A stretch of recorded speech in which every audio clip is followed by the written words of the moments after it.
So yung Lakers at Nuggets, no. Game 3. So dahil game 3 pero 3-0.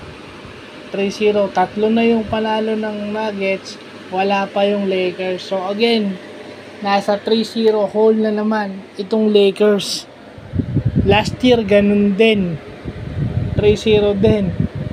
Well, ang estilo ng larong to, maganda lagi yung start ng Lakers, pero nadidiskarel o nasisira o nauunsyame sa bandang huli hanggang sa matapos yung laro.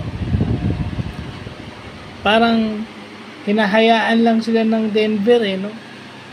Kinakayod sila ng Denver unti-unti hanggang sa makuha ng Denver yung lamang, hindi na sila makabawi. Si Jokic, kung last game si Jamal Murray, ngayon naman si Michael Porter Jr. Grabe yung shooting ni Michael Porter Jr. tsaka si Aaron Gordon.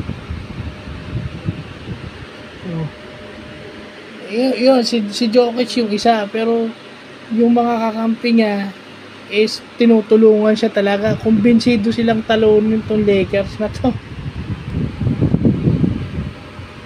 I mean, hindi mapigilan si Jokic.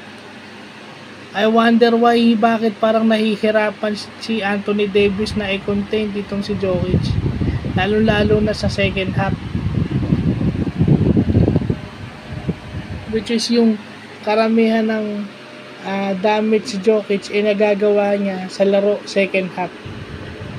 So 3-0, lagi ko na sinasabi, diba, kung sino kalaban ng Lakers, dun ako hanggang sa matanggal yung Lakers. So congratulations again sa Denver. 3-0 na. So isa na lang, nasa second round na kayo ulit. So yun lang po.